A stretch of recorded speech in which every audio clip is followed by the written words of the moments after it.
Hello everybody and welcome to Nathan on Shuffle and to my latest episode here, and I consider this to be basically part one of a two-part year-end finale, my final episode for the year essentially, where I talk about my favorite albums of the year. And I'm always excited to dive into this because it's my chance to just casually talk about the records that really meant something to me this year and that I want to push towards your attention, recommend one last final time if you haven't seen me mention it on the show. But of course, all these albums I've mentioned before in previous shows, I've done reviews for, and it shouldn't come as any big surprise what I put on my list really, but maybe it'll be of interest to you what I have here. And today I'm doing what I'm considering the honorables, the honorable mentions, the things that didn't quite make it the cut into my Sweet 16 album tournament. If you're not aware, I like to have a top 16 albums that I put in kind of a tournament style bracket and have them fight against each other to see what prevails as my favorite album of the year. So this is kind of the show of every other album that didn't make that cut that I want to mention and push towards your attention. And these albums are all fantastic. They barely didn't make the list, so don't think that this means these are subpar compared to my top 16. Any random day I could have done a different order and picked some of these albums to actually enter into the tournament. So these are all fantastic records. In fact, I'm going to do them in alphabetical order so as not to show too much preference to one album over another, because they're all so great. And frankly, it's really difficult to order them in any kind of objective way. Before I get into the main 20 that I want to talk about in this episode, I'm going to quickly run down some of the ones that didn't quite make it into this honorable mentions list. The honorable mentions of the honorable mentions, right? We're getting a little bit meta here, but if you are tracking this and want to get my top 50 albums of the year, in that conversation would have been Amskray's Die Happy, fantastic indie prog style record. Aquilus Bellum 2, which is like heavy, harsh, almost death metal style. Dilemma's The Purpose Paradox, a great kind of modern prog concept record. Grandmaster, their self-titled record, more in kind of a jazz funk direction. If you like throwbacks to kind of 70s funk music, this is fantastic. Hasse Froberg, A Musical Companion with Eternal Snapshots. Love that record. It's classic symphonic prog with a classic rock edge. iFall's Stillness and Trust, a new record that I've just recently heard, a one-man project, acoustic folk style, that's just a beautiful record. Calandra's A Frame of Mind, which is another great, more acoustic record, folky, beautifully done, with a little bit of an edge as well. Female vocals, fantastic. Low Moon and their album I Wish You Way More Than Luck. Fantastic, more poppier than a lot of other stuff on my list. Kind of reminds me of Peter Gabriel in his prime, just really great pop rock music that I really fell for. Randy McStein, Mutual Hallucinations, which I thought was a fantastic solo record from him, touching upon little bits of prog, little bits of power pop, and just some really solid writing from a great artist. Mile Marker Zero's Coming of Age, I thought was fantastic, kind of Russian-inspired, great modern heavy prog. I just really like it. Plantoid's Terrapath, which is a fantastic kind of jazzier rock album with some psych prog flourishes, cool indie prog kind of stuff going on there. Jordan Rudess's Permission to Fly, fantastic solo record that I thought put it on a higher level than his previous solo albums. The Tangents to Follow Polaris, a fantastic record, pretty much all done by Andy Tillison on his own, so a really fun record. And then Turbulence's Binary Dream, which is a great prog metal album that really was fascinating to me. They kind of fulfill that kind of Haken mold in this cool concept record that I really enjoyed.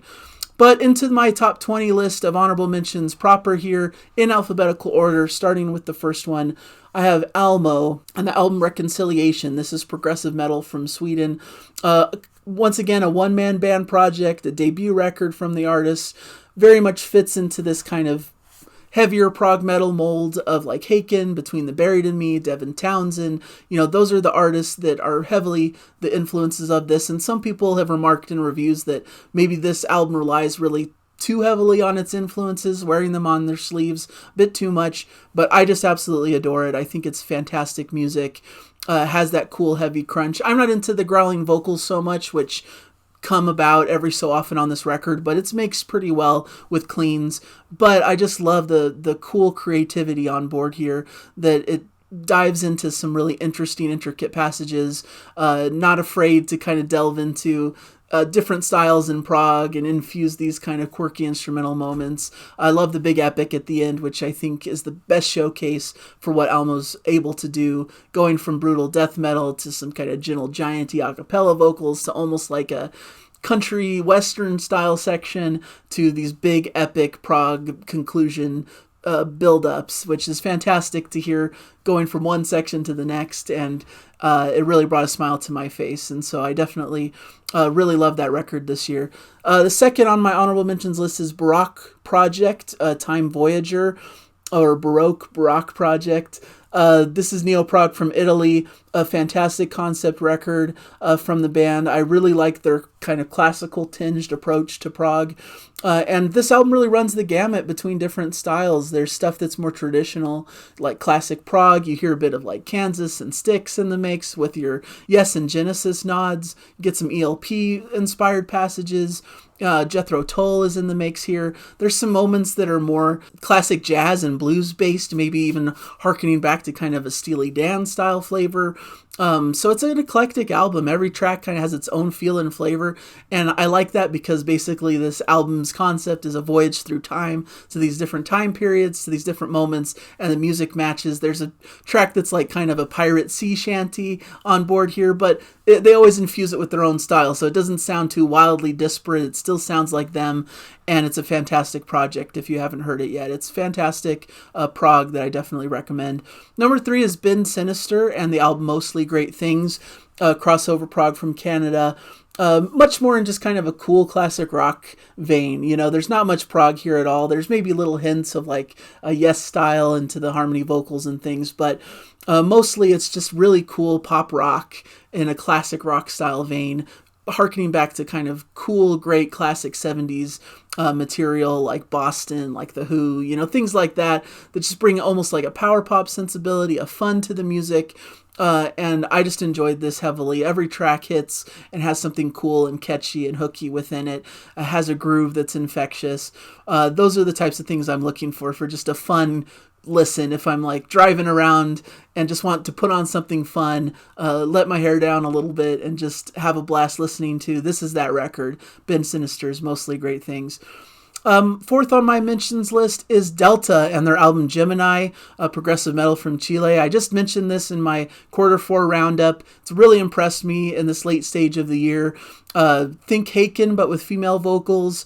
Bit of a classical approach to some of the instrumentation here that I really appreciate. Some quirky instrumental sections. But what I love about the band is they don't sacrifice having just these really big hooks and great choruses and things that really become earworms and drive you back time and time again to the music. And they have a fantastic 1-2 punch at the end of these two instrumental prog tracks that are just out of this world and showcase all of their talents and showcase that they're big names in the prog scene. I really love it. They can tend to be a little bit harsher in their style at times, leaning into a little bit of a growly style in the vocals, but it's very few and far between, and it's done to kind of add emotion and flavor to the mix. Mostly it's clean vocals, mostly it's catchy and hooky with these cool like instrumental diversions similar to what Haken does, and I just absolutely love it. Incredible vocalist, incredible band, and I hope that they continue forward and do a lot of cool new things. Number 5, I have Geordie Greep's The New Sound, Eclectic Prague, you might call it, from United Kingdom.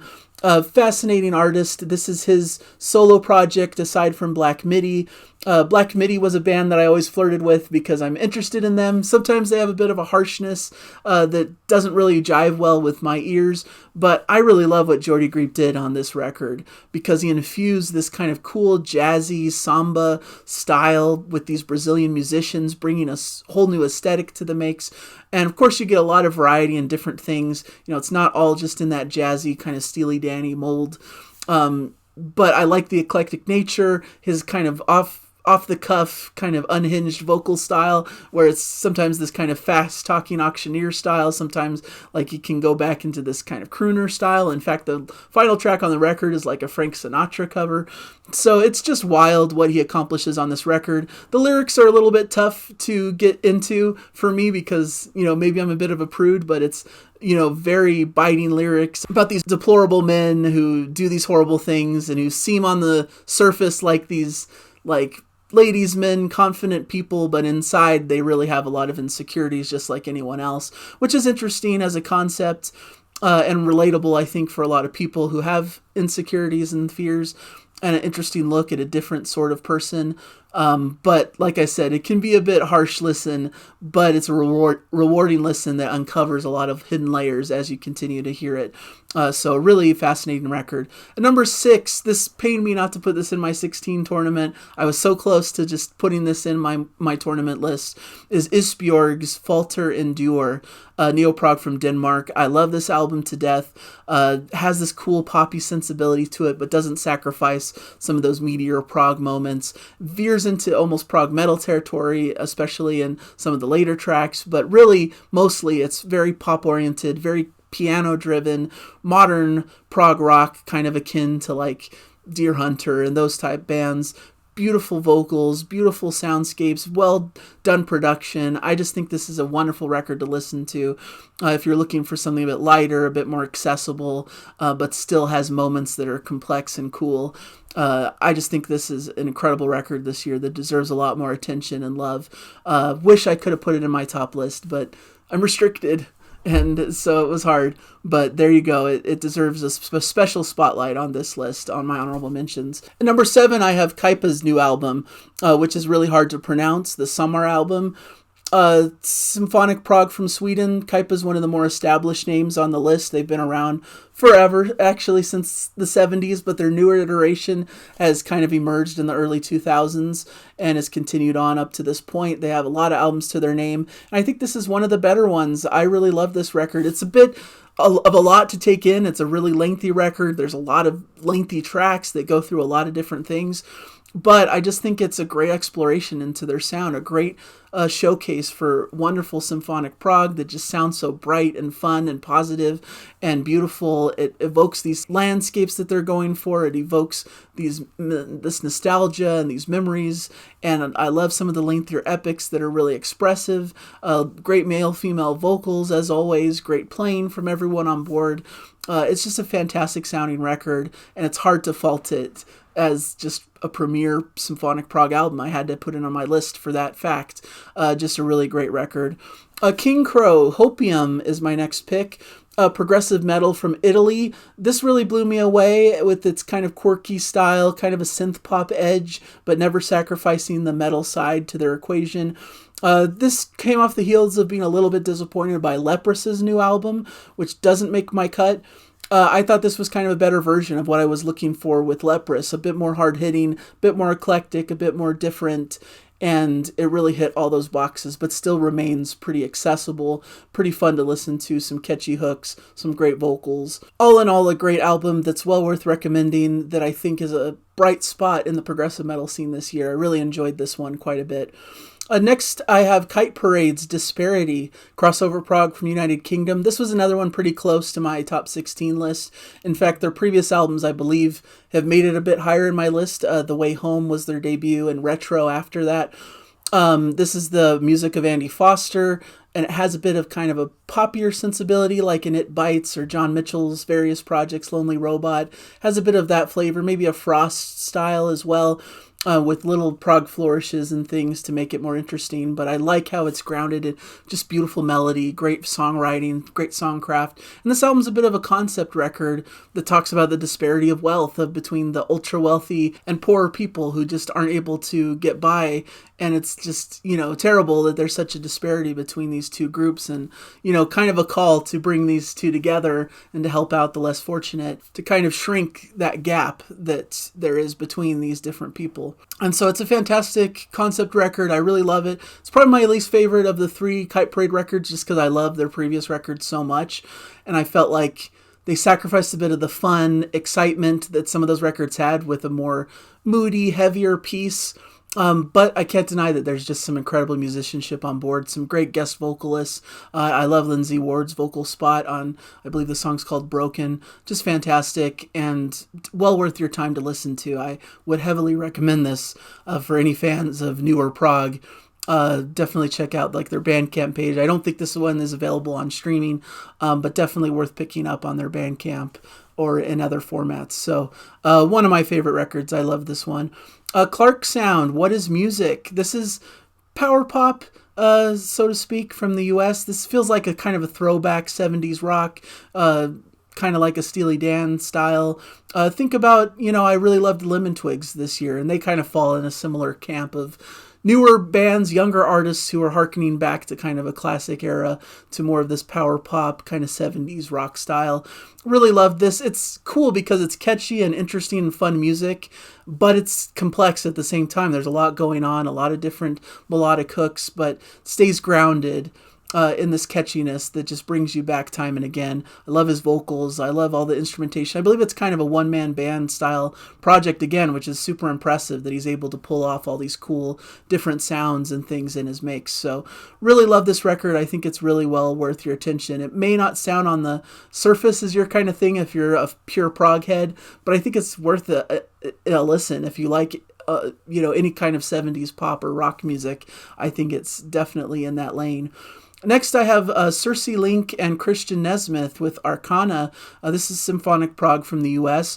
Fantastic record that just came out of nowhere and blew me away. Christian Nesmith apparently is related. I think it's the son of Michael Nesmith of the Monkees. And so it's cool to know that someone who's a descendant of the Monkees, which is clearly a pop band, is going off into a more proggy direction, because this is full-on prog, this album.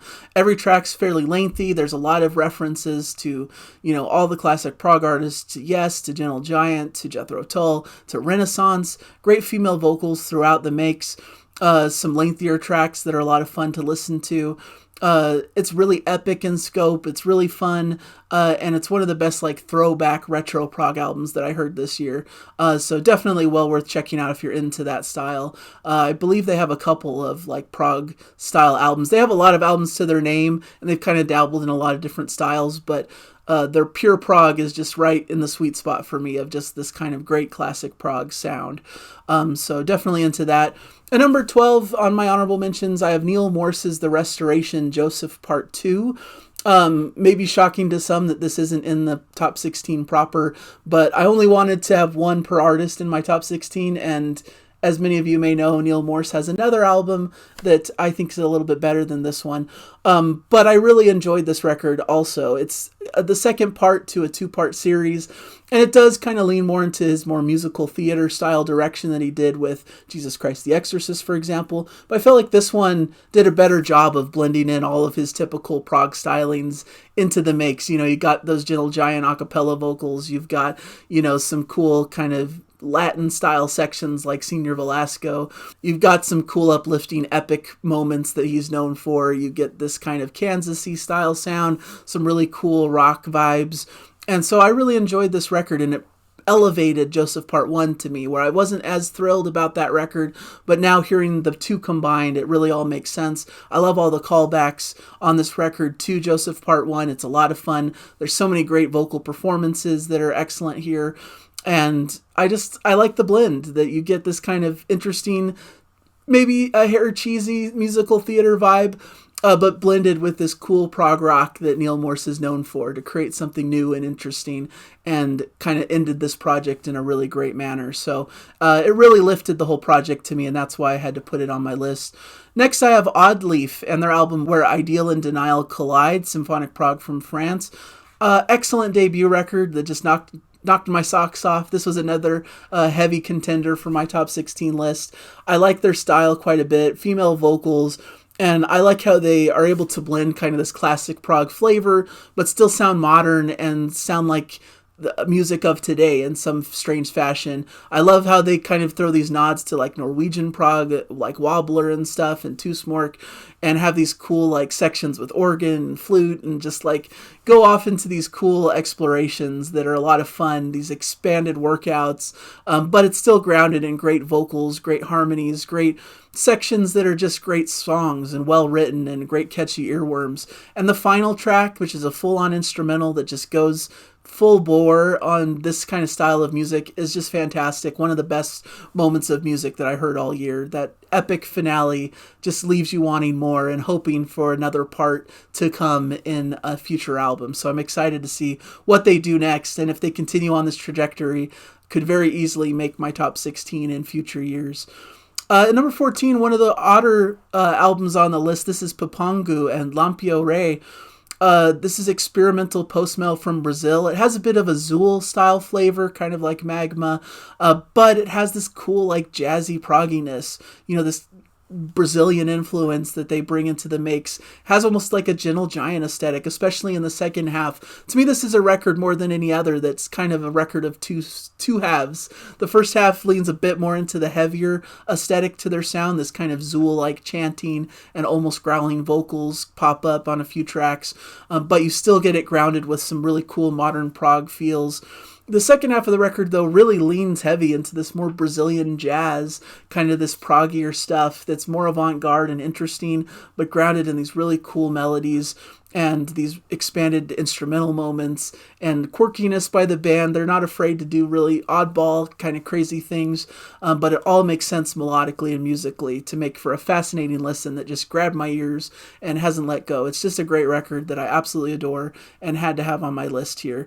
Next, Pure Reason Revolution, Coming Up to Consciousness, crossover prog from the UK. This is a band that's slowly rising in my estimation of my favorite bands list. I just love this record. It's just so smooth and so beautiful to listen to, but they don't sacrifice some heaviness into their mix as well to make it sound more modern and fresh, but it has kind of a Pink Floyd sensibility, some beautiful harmonies. The great blend that they're known for of male and female vocals is ever present here. All the tracks are fairly short, has these small short interludes in between tracks to just connect it all together in a satisfying way, but because it's shorter tracks and it kind of ends a little bit too abruptly for me, it doesn't quite measure up to their latest albums, which I like just a bit more, which is why it doesn't quite make the cut into the top 16. But I can't deny that it's fantastic music. It's beautifully realized, great sounds, and I just love laying back and letting this kind of music wash over me. It's beautifully done and has a lot of meaning and heartfelt emotion and is just really a beautiful record. At number 16 here on my list, I have Mariana Simkina's album Siren. This is crossover prog. She's originally from Russia, part of the I Am the Morning duo, and this is her second full-length solo record, I believe, and it's just beautiful, ethereal sounds, just more atmospheric, bit of a folky vibe. She has some guest vocalists come and help her, but really it's her vocals that shine through the brightest, and she has this beautiful tone and just is a really wonderful singer that brings a lot of life to these compositions, and there's just so much emotion. Yeah, it's a bit melancholy throughout most of the record, but there's some bright spots to kind of bring in some of the sun amidst the storms throughout the record. But it's very emotional, very heartfelt, dealing with kind of her life and the things she's dealing with. She's dealing with a lot coming from Russia, dealing with kind of some emotional things, world events and things that are happening that are causing a lot of strife in her life. And it comes through beautifully on this record. And I just really love her vocals and her tone. And every time she creates something, I'm first on board to listen to it and to be amazed by her talent. So fantastic solo record. At number 17, this album has risen in the ranks and surprised me that it's kind of ended up pretty high on my year-end list here, is Troska and their album Strobmork. This is crossover prog from Norway. Fantastic. It's in that Norwegian prog tradition, but a bit more grounded in like poppier moments, cool melodic hooks, cool harmony vocals. I think it's largely sung in Norwegian, but it's just fantastic, eclectic music with a lot of cool prog flourishes and a lot of fun to be had. There's like a 12-minute prog epic at the end. I think it's called Satan's Disco, which gives you a lot of idea of what you'll be listening to on that sound. It sounds a bit like a Seven Impale, has a bit of that kind of cool, kind of heavier, jazzier crunch. But I love it all the way through. There's just some really cool poppier moments, some really light, beautiful moments, but they never sacrifice kind of this cool, breezy, proggy sound that they really dial into on this record and makes for a very enjoyable listen for any prog fan. At number 18, I have Ugly and their album Twice Around the Sun. This is technically an EP, so I struggled. I try not to put EPs on my album year-end list, but this one feels like a substantial enough album to me that it counts, because It's as long as some of the other records here. I think it's above 30 minutes in length. And they're kind of in this post-punk, proggy space, kind of along the lines of like Black Midi and Black Country New Road. You know, they follow that kind of aesthetic, but they do it in kind of this interesting style, this folky kind of nature that really connects with me. They have this kind of madrigal style, you know, these Gentle Giant style vocals. This big a cappella piece opens the record, which is just fascinating and wonderful to behold. I think they infuse a bit more prog elements than some of their contemporary groups that I'm comparing them to, and it makes for a more satisfying listen, not quite as harsh and angular and, you know, punky as some of their other bands are. And there's some really cool, more indie rock flavored tracks that are just really beautifully done. I just think it's a really fabulous record that hasn't gotten as much attention as it deserves. Fabulous vocals all the way around. They have several vocalists who all contribute, and multi-instrumentalists, a lot of different sounds, very creative. They're bringing a lot to the forefront, but it's all worth listening to and a fantastic album. Check it out. Next on my list, I have Versa, a Voyager Destination Part 2, kind of this post-rock prog project from Canada. A fantastic record, really elevates their material to me. Of course, this is a part 2, and I loved part 1. Has a lot of cool epic pieces, but really mellow and melodic and beautiful to behold and witness, with a lot of post-rock influence. This record adds a little bit more prog. Mostly at the beginning, you get a lot of this kind of classically infused post-rock sound that they're known for, with beautiful vocals and beautiful melodies, and it's just really warm and inviting. But then they hit you with this big prog epic towards the end called Artemis, which brings another flavor, brings kind of this cool proggy sensibility, some Jethro Tull style prog, some cool like synth work, and just really ramps things up to incredible heights, which elevates this to a high position on my list. I just really love it.